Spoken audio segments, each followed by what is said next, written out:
Hello there, my name is Lauren Kelleher, and this is my Educational Technology End of Internship Presentation. I have just wrapped up my 10th year of teaching 6th grade in the county in which I was born and raised, Prince George's County, Maryland. I am a 2006 graduate of Towson University, where I earned a bachelor's degree in sport management. In 2009, I was accepted into the Resident Teacher Program, which is a program in Prince George's County for career changers that are looking to become certified educators. And a decade later, it still remains the best decision I've ever made. I currently teach at Kenmore Middle School, which is located in Landover, Maryland. My current content area is World Culture and Geography of the Western Hemisphere. I'm currently a graduate student at Loyola University, Maryland, and a member of the Educational Technology PG cohort. I'm an avid knowledge seeker and a lifelong learner that loves a good professional development session. The internship that I planned for this spring semester was entitled Technology Tips, Tools, and Techniques. When analyzing our staff with the SAMR model in mind, much of our staff uses technology. However, most would be classified in the enhancement stages of both substitution and augmentation. The main goals that I had for my internship were all aimed with the intent of moving from the enhancement stages to the transformation stages of modification and redefinition. In order to do this, I wanted to focus on hands-on learning and creating opportunities to bring new learning into classrooms and professional practice the very next day. It also was a goal of mine to share tools that led to student and educator engagement. Sharing efficient tools and techniques that would aid an educator in their everyday tasks was also a goal. Finally, I wanted to help support my colleagues in adding to their teacher toolbox. Kenmore has a large, active, and student respondent staff, and I wanted to help them in any way that I could. My internship ran throughout much of the spring semester, from January through May, and there were a few key steps that needed to happen before I started, including the creation of my plan, the sharing of my internship proposal, and the sharing with our school planning management team, all which happened at the end of January into February. After my plan was in place and shared and approved by administration, the Tech Tips, Tools, and Techniques sessions began in March. We held sessions in March and April and covered Google Expeditions, Nearpod, quick tips like Classroom Screen and Smaxer, as well as a breakout EDU game. I will share a bit more about each of these a little later. I finished up my spring internship by reflecting and thinking about what steps we should take moving forward, including a plan to present at our pre-service week in August 2019. Now I would like to share a few of the key concepts that were highlighted during my internship. The first key concept I would like to highlight is Key Concept 13, Communication Skills, specifically 13.1, which states, candidates will be able to help students use technology tools to collaborate with others inside and outside the classroom. I have included screenshots from the learner management system that we use in our district, Google Classroom. I have used it the last 4 years, and each year it gets better and better. I use Google Classroom to manage resources that students need to reference, and it is a digital turn-in system for turning in assignments. However, I have found that students need to communicate with one another creatively, and Google Classroom is a great source for collaboration. When students are communicating with one another and creatively and critically thinking their way through challenges, they can use Google Classroom to reference items. Using Google Classroom as an LMS, students can use it as a springboard for their collaboration.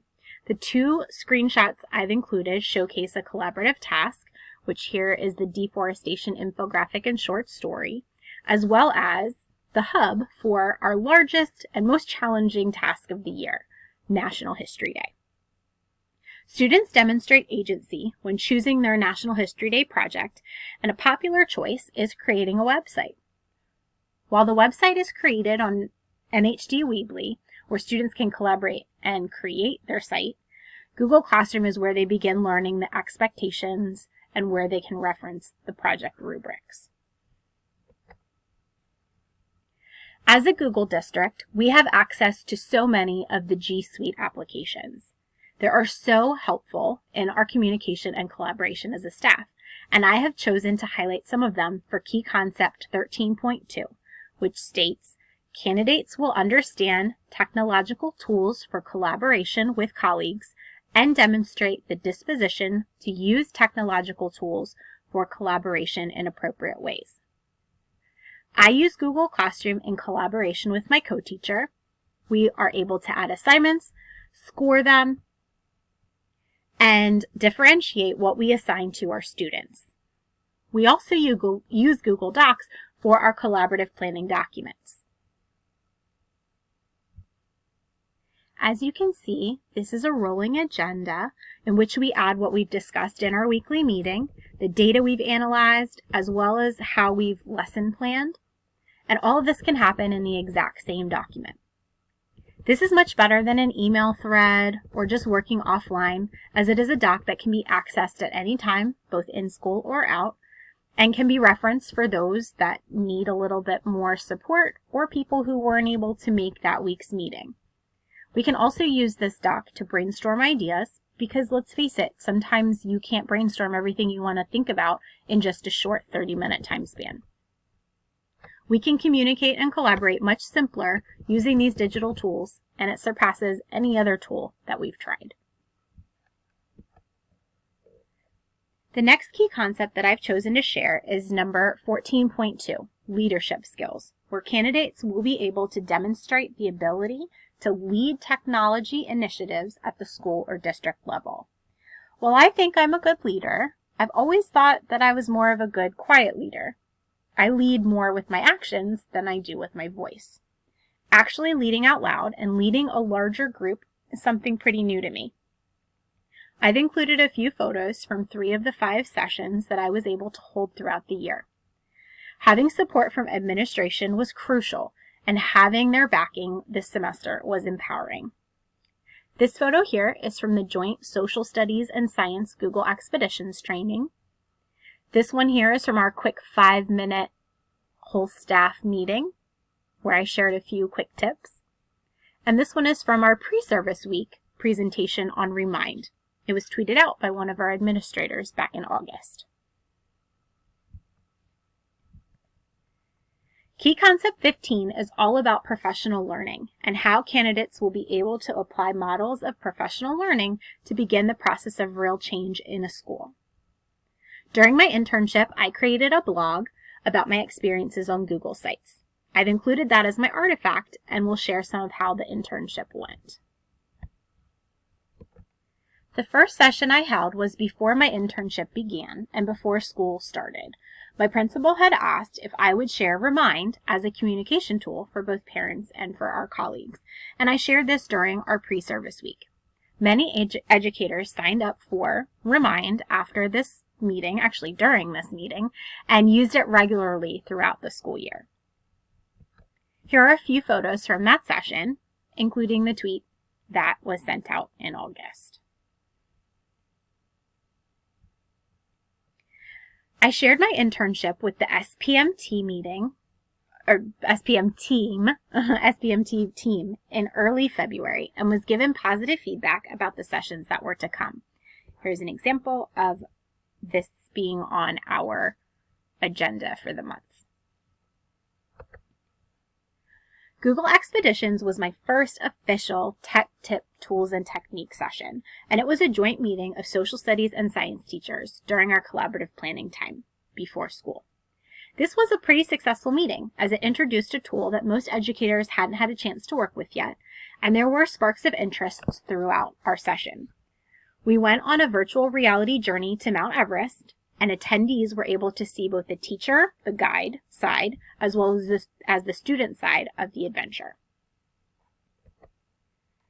With every session, I sent out an email with an infographic or invitation with details about the session and about when and where it was to take place. Here are a few photos from our first session on Google Expeditions. There was talk throughout the session about what other types of virtual reality and augmented reality resources were available, and about when the iPad cart could be checked out. There was even brainstorming about partner activities and projects between the science and social studies content teams. Looking into how cells are made and how an earthquake occurs were just a few of the topics of discussion. I look forward to collaborating with my colleagues and inviting them into my classroom when I'm using Google Expeditions again in the fall. I added a Google Form survey at the end of this session to poll my colleagues and to see what they thought about our session and what they might like to see in future sessions. This was supremely helpful, and looking back now, I wish I had included a survey with each of the sessions that I conducted. Because it's a great resource and it definitely helped me plan for the future. So that's something I look forward to implementing in the fall. The main takeaways was that it's important to try your best to get people together. Sometimes putting two content area teams together will get most bang for your buck and will also help you make the best out of a sticky situation. I had an issue with my iPad. It froze in the sign-in process, and one of my teacher friends let me borrow her login and was able to take it from there. Sometimes you just have to roll with it. Our next whole group, a Nearpod was our second session, and not as many people attended that one.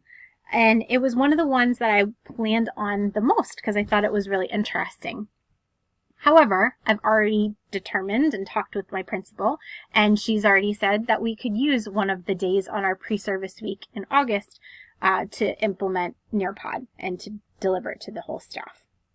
Participants that did come were able to see Nearpod working, got a chance to practice with tools like VR field trips, drawing, and 3D images. My big takeaway is that sometimes it's just you're not always going to get everybody to come, and that's okay. And the people that did come were super excited, and I know that at least one of them started using it in their classroom, and that's something that I look forward to implementing and helping others implement in their classrooms in the coming year. Our next whole group session was at our March staff meeting, and I shared two resources, Classroom Screen and Smaxer, because both are simple tools to learn and very easy to use, but they also pack a really big punch, one with classroom management and the other with grading. I only had 5 minutes at this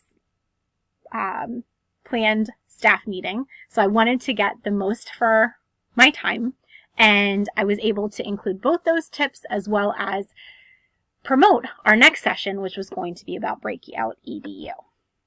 Here are some photos of the session in front of the entire staff, and then a snapshot of our site, our website that has the quick tips there for easy reference.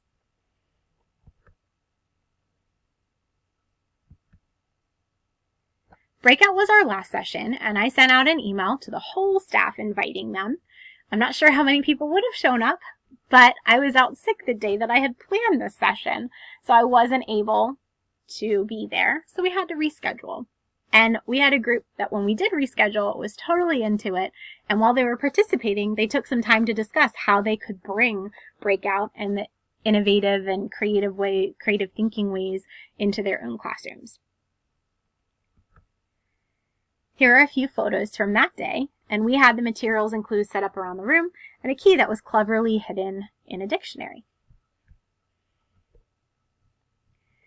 Some of my reflections for the breakout session was that it doesn't take long to set up games, especially with platform access. Sometimes you just have to roll with things when things don't go your way. I'm never out sick, and there I was the day I had something cool planned, and I wasn't there. Having understanding and thoughtful colleagues, they understood, and they were there when I next met with them about 2 weeks later. Getting sick and missing a session was disappointing, but it was a great reminder that sometimes you just got to roll with it. Being flexible in the sharing and learning process is what we ask of our students, and we also need to ask that of ourselves. Just go with it.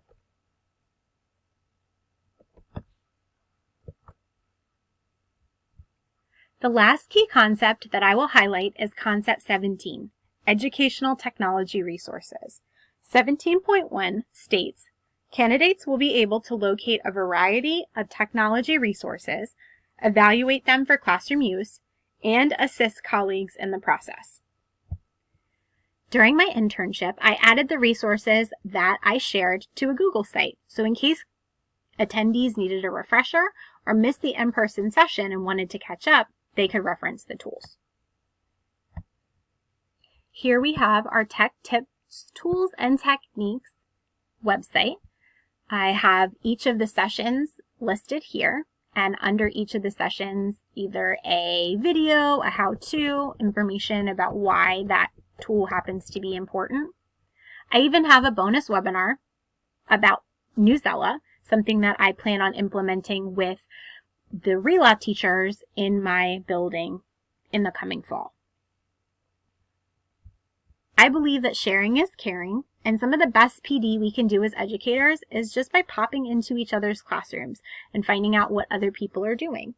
My door is always open to my classmates, to my students, and also my colleagues, and have begun sending out messages inviting people in to see new tools that I'm trying, either ones that I've heard about or ones that we've discussed in our tech sessions. Thoughts moving forward. I think that my internship was pretty successful. We had 5 face-to-face sessions, and anywhere from 3 to 120 people were able to take part. ELE's conditions of change, availability of resources, participation, and leadership were all addressed and met. I think the greatest success was that the conversation about technology was sparked. Informal conversations were happening in the hallways, through email, and in classrooms. And this was happening, and I believe that sparked our growth as a school in terms of technology usage, and I think we will even grow more in the future. One of my biggest concerns going into this internship was related to timing. Starting a new initiative is always a challenge. However, starting at the beginning of February, more than halfway through the year and just before the majority of our testing windows opened, I was incredibly apprehensive at how it would go and how well my sessions would be received. It can be a lot to add more to the already super full plates that so many of us are carrying, but I was encouraged just the same because our staff is awesome. Some of the main challenges that were faced were related to timing and whole staff meetings. Because we are a late school, all of our meetings happen either before the school day, which is once a week with our content team, or during the school day with our grade level teams, again once a week. I plan on meeting with content groups more regularly and be able to meet the needs of everyone. I will be able to share tools that work best for particular subject area groups. So what happens next? We keep going. I feel energized and enthusiastic about what is to come as a staff. I hope to again meet with our whole staff during pre-service week, most specifically about Nearpod, and I'll also share some information about Newsela and any other kind of helpful tools that I stumble across in the next couple of weeks. I will implement a book study. I hope to implement a book study with a small group of volunteers that would like to be part of our technology team. I want to continue a Tech Tips, Tools, and Techniques session about once a month, and I plan on having a session twice, that one day a month, one in the morning before school and one in the afternoon, so that way I can meet the needs of more educators. And lastly, I would like to implement more surveys to poll the staff to see what they most want out of our sessions, and also to create more webinars. So for those people who aren't there, to have that spot to go to, 5 to 10 minute quick screencast of how to use the tool would definitely be helpful.